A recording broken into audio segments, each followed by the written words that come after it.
glucógeno o de lípido dependiendo de la condición del paciente. Bien, otro caso más, que aquí tenemos en el caso de la imagen de la izquierda, tenemos un T1 y en este caso sí se ve un poco más hiperintenso. Esta imagen es una imagen en fase, mientras que en el otro lado, en el lado derecho de su pantalla, tenemos la imagen fuera de fase. Y si se fijan, las señales no difieren mucho, entonces eso implica que no tenemos mayor carga grasa, sino que tenemos mayor carga de glucógeno o en su defecto puede ser contenido hemorrágico, ¿cierto? Pero en este caso en particular se entiende a que como primera opción pueda tener una carga de glucógeno. Bien, pasando a otra lesión tenemos los hemangiomas. Los hemangiomas son muy entretenidos porque es una de las lesiones de mayor pesquisa por alcance. Eso quiere decir que son hallazgos prácticamente incidentales. El hemangioma es una lesión que tiene una buena cantidad de componente vascular, son muchos vasos que están tapizados y tienen mucho contenido fibroso asociado, ¿cierto? Esta sí es una lesión muy fibrosa, es una de las lesiones más frecuentes y obviamente, lamentablemente, tiene una mayor incidencia en las mujeres que en los hombres. Habitualmente los hemangiomas se pueden encontrar en lesiones únicas, pero también se pueden encontrar en poca incidencia como lesiones múltiples, ¿ya? A veces nos podemos encontrar con hemangiomas atípicos que tienden a crecer bastante. No genera mayor problema, solamente hay que mantenerlos en seguimiento, siempre hay que estar estando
y al hacerse más fibroso va perdiendo matriz vascular.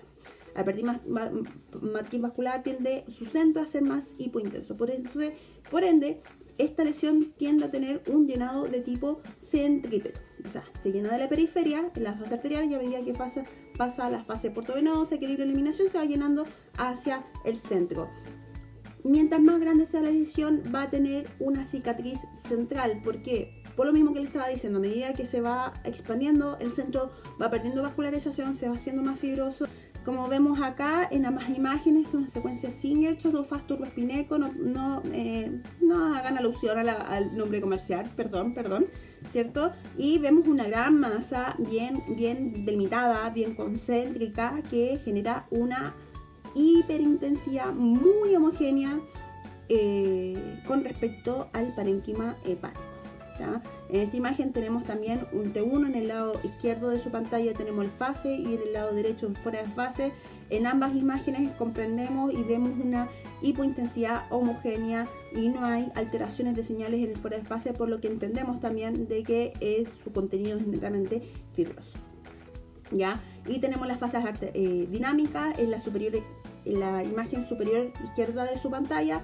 Tenemos la arterial, después le viene el aporto venoso, la de equilibrio y las fases de eliminación. Importante también entender que si nosotros nos encontramos con este tipo de lesiones, a veces les cuesta un poco llenar la parte centrípeta, así que tenemos que esperar a que se llenen completamente.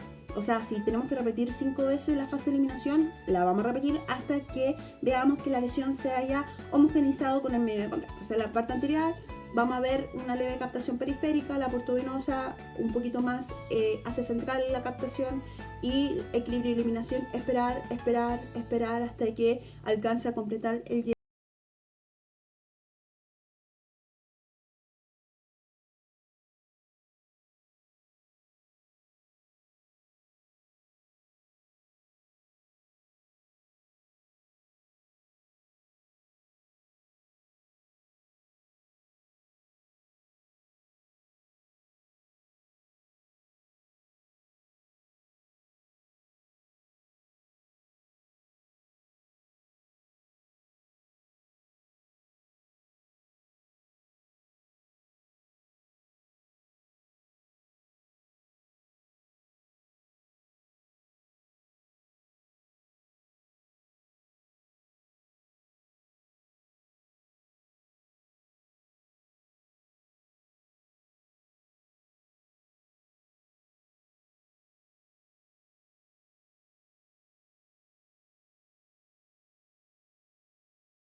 lesiones.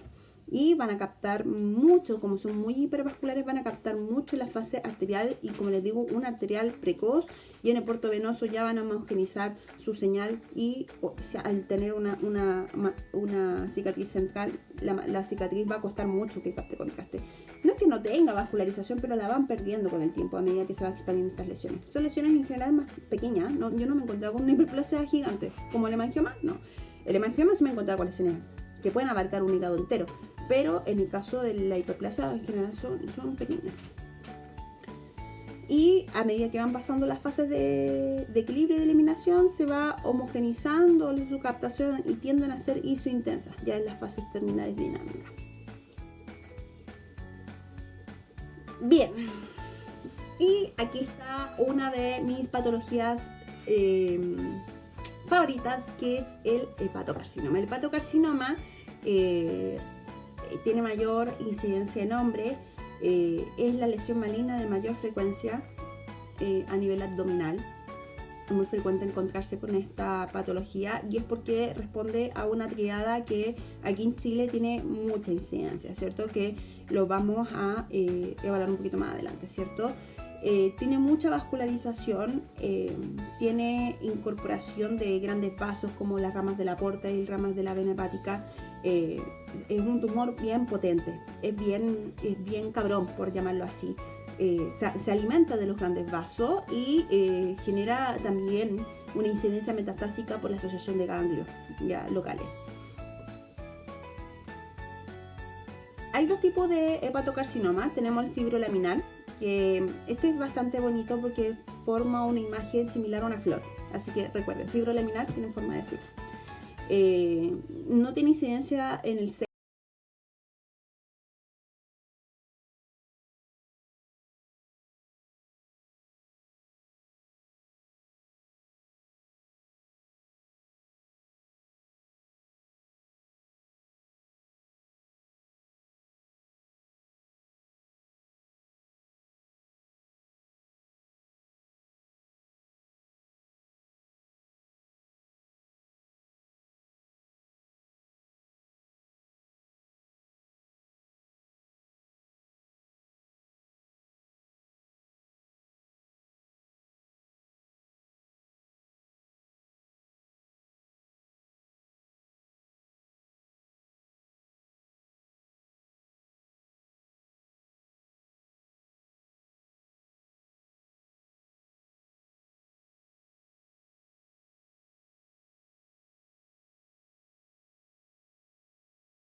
Hepatocarcinoma, si bien es cierto este fibrolaminar tiene contenido fibroso, no implica que pierda las características de malignidad.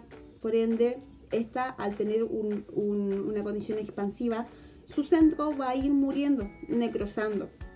Y esto se va a ver hipointenso en el T1 e hipointenso en el T2. Pierde completamente la celularidad y la constitución metabólica de ese sector, ¿ya? Y como buena necrosis inactiva, no va a tener captación de medio contraste, ¿cierto? Acá tenemos un ejemplo, en la imagen de la izquierda de su pantalla tenemos un T1 que tiende a verse hipointenso, y en el caso del T2 igual. Y como se ve, tiene estas pequeñas rayitas que simulan una flor de rayito de sol. Recuérdense eso. Bien, un poco más de lo mismo, principalmente mostrar en las fases dinámicas, en las imágenes inferiores de su pantalla tenemos la arterial que captan con una buena parte por tener este enjambre vascular arterial, pero a medida que van pasando las fases tienden a lavarse rápido, pasan un estado isointenso a hipointenso rápidamente, pero es por su compromiso arterial principalmente. Bien, el hepatocarcinoma estándar o el clásico es una neoplasia muy frecuente. Va a depender, como les digo, de las prevalencias mórbidas que tenga el hígado y tiene una alta matriz vascular, principalmente arterial. Como les dije, es muy cabrón en el sentido de que se agarra de los grandes vasos para alimentarse. Tienden a ser isointensos y pueden tener en algunos casos hiperintensidad, que va a depender de qué tan rápido el cuerpo reacciona ante la presencia del hepatocarcinoma. Como bien saben ustedes, el hepatocarcinoma es un crecimiento anómalo de los hepatocitos que no implica que el cuerpo pueda defenderse rápidamente, o sea, se confunde un poco.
Una carga viral o un contenido más fibrótico del hígado. Cuando vengan con ese tipo de antecedentes, ustedes siempre busquen un hepatocarcinoma. El clínico siempre está buscando el hepatocarcinoma cuando está sospechando de este tipo de incidencia, sobre todo pacientes que tengan una data importante de seguimiento de este tipo de patologías condicionales para el hígado. ¿Por qué? Porque mientras más tiempo pasa, la prevalencia o la probabilidad, perdón, de encontrar un hepatocarcinoma es mayor. Más aún si los tratamientos farmacológicos o los tratamientos nutricionales, en el caso por ejemplo de la estatosis, no son funcionales o simplemente el paciente no los sigue. Ahí la prevalencia es mayor, ¿cierto? En el caso de la fase dinámica, esto responde también a las características de prevalencia que tengan, el hígado, y esto precede a la hipoperfusión local de algunos segmentos o en su defecto en todo el hígado. Sí o sí estas lesiones van a captar mucho más que el parénquima hepático circundante, y a medida que van pasando las fases se va lavando rápidamente, pudiendo pasar de un estado isointenso en el puerto venoso con respecto al parénquima circundante o de lleno baja la señal. O sea, va a depender del estadio que tenga esa lesión. Y acá tenemos una imagen grotesca. Esto es un hepatocarcinoma agresivo. Tenemos acá en este cúmulo de imágenes, las imágenes que están, la segunda imagen de la izquierda es un fuera de fase, la imagen que está a su derecha de su pantalla, que estoy apuntando, es un fase. Tenemos difusión con un factor B distinto de 0, debe ser 50 por la carga de agua que tiene en el líquido cefalorraquídeo. Y acá abajo tenemos las fases dinámicas. Si se fijan, acá en la fase arterial, la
de tapificación primaria, ¿ya? Dependen netamente de eso, ¿ya? Son lesiones que son agresivas y al ser agresivas generan una etapificación local y generan una sobrecarga de perfusión local a nivel hepático, ¿cierto? Al igual que el hepatocarcinoma, por eso imaginológicamente son bastante bonitas. Acá tenemos las imágenes de arriba, tenemos las imágenes de difusión. Y si se fijan, producen un patrón muy particular que es el patrón de efecto dálmata. Yo no sé si la literatura lo dice como tal, pero son múltiples imágenes que van formando el patrón de dálmata. Yo lo llamo así. Pero mientras más alto sea el factor B, más hiperintensas se van a hacer estas lesiones con respecto al parénquima hepático, ¿cierto? Y va a depender de su etapificación primaria si estas lesiones van a tener una mayor captación hacia arterial o van a tener una mayor captación hacia portovenoso o simplemente captan en su periferia. Insisto, estas lesiones se comportan de acuerdo a su origen primario o a su lugar primario, ¿cierto? Muchas de ellas, dependiendo del grado de agresividad, pueden formar rápidamente necrosis y hacer una captación periferia muy brusca, generando muchas complicaciones a corto y largo plazo. Ya, en el caso de las lesiones, de las imágenes sin contraste, como les digo, va a depender de cómo se vayan etapificando, qué tan rápido, qué tan lento sean. Mientras más rápidas sean estas lesiones, tienden a la isointensidad, no alcanzan ni siquiera a formar una matriz fibrosa. Pero si estas lesiones tienen un comportamiento más lento, van a alcanzar a generar una matriz fibrosa y van a verse levemente hiperintensa en el T2. Insisto, va a depender de cómo vaya creciendo su matriz primaria.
Esta asociación está vulnerada por el exceso de componente de ácido graso dentro de la célula. Se asocia a pacientes que tengan obesidad o sobrepeso, pero no implica que en pacientes que tengan una condición de masa corporal normal no tengan estatosis. Yo he conocido pacientes muy delgados que tienen una estatosis y no significa que están ni alimentándose mal ni teniendo una condición nutricional anómala, sino que más bien son condiciones más genéticas. De hecho, tengo un caso muy personal, una amiga que es muy delgada y tiene estatosis. Su familia tiende a ser estatosis hepática, ¿ya? Por ende, la secuencia que vamos a ocupar, si queremos ver grasa, va a ser el T1, ¿cierto? Bien, entonces la estatosis se puede presentar en todo el hígado, en algunos segmentos o en los lóbulos, o derecho o izquierdo. Va a depender de las ganas que tenga la grasa donde depositarse, ¿cierto? No, el factor es genético de disposición metabólica, ¿cierto? Bien, entonces el dentro y fuera de fase va a ser la secuencia crucial. El medio de contraste acá nos va a prevalecer el grado también de la perfusión que tenga el hígado. Aquí es importante, dependiendo del estadio de que tenga la esteatosis, nos va a entregar información de la perfusión que tenga con la captación del medio de contraste. Pero quien acusa si hay grasa o no es el dentro fuera de fase. Nos aprovechamos del artefacto HM-Calcife entonces para poder ver la disminución, o sea, del exceso de grasa. ¿Y en qué fase la vamos a ver? En el fuera de fase, ¿cierto? Como dije anteriormente, al incorporarse grasa dentro de la célula no implica que solamente se llene de grasa y estén los órganos súper apretados y que no haya actividad metabólica. O sea, no, el hepatocito siempre sigue cumpliendo su función como célula. Por ende necesita mucha agua y si hay mayor carga de grasa necesita más agua incorporada. Entonces hay un equilibrio entre ambos componentes.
contraste y con contraste las que nos van a arrojar la confirmación de esta condición hepática, ¿cierto? Por este patrón nodular típico, el que brilla en el fuera de fase implica que en algunos casos, por esta condición patológica del hígado, puede haber mayor componente o depósito de hierro. Como el vaso está haciendo algunas de las funciones metabólicas que tiene el hígado, no queda ajeno a que algunas funciones del vaso también se desarrollen en el hígado y puede haber componente hierrico asociado, que eso hace que levante un poquito la señal en el fuera de fase, ¿cierto? Que lo vamos a ver después en la hemocromatosis, que es el depósito de hierro que se genera a nivel hepático. Y la fase con contraste, la fase que más importa en este caso es la fase arterial, porque nos va a entregar qué tanta es la baja de perfusión del parénquima hepático. Más de lo mismo, muchas de estas lesiones pueden generar la antesala no solamente del hepatocarcinoma, sino que de muchas veces hemangioma, ¿cierto? O de algunas otras condiciones que puedan conllevar a una malignidad. Bien, y como lo había mencionado recién, la hemocromatosis es una acumulación de hierro, indistintamente de la causa. Habitualmente se puede dar por condiciones hematopoyéticas o enfermedades hematopoyéticas de base, o en su defecto por condiciones autoinmunes, habitualmente para el caso de VIH con compromiso hematopoyético, ¿cierto? En casos más terminales de VIH que generan vulnerabilidad hematopoyética. Cualquiera sea la incidencia o la causa inicial, esto es una consecuencia, una condición secundaria.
Una PACA, ¿cierto?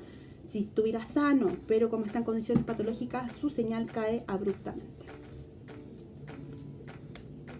Bien, y el vaso no voy a ahondar mucho, no son muchas las patologías que se suscitan en este órgano, pero hay que tener presente que el vaso tiene una característica bastante peculiar que nos permite poder tener un órgano de referencia para poder medir las fases dinámicas, ¿cierto? Que estén en arterial principalmente.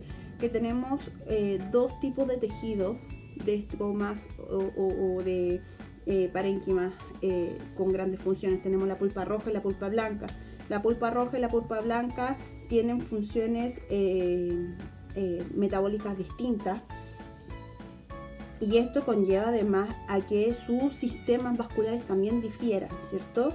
Por ende, en las fases con contraste tienen este patrón heterogéneo, este patrón atigrado, que es debido a que en la pulpa blanca, en donde se suscita el mayor componente arterial del vaso, va a generar este patrón hiperintenso atigrado, ¿cierto? ¿Cuál es la mayor incidencia patológica que pueda generar el vaso? Esplenomegalia. Es muy raro encontrarse con tumores locales, no voy a ahondar en esto por un tema de tiempo de cátedra. Sí, en los diplomados se van a ver a cabalidad todas las lesiones que se producen en vaso, pero importante entender que este vaso, por su función hematopoyética asociada que tiene este patrón bicelular, o sea, bivascular, tiene dos estromas bien diferenciados. Eso, chicos, espero que no hayan quedado dudas, y si quedan, los hacemos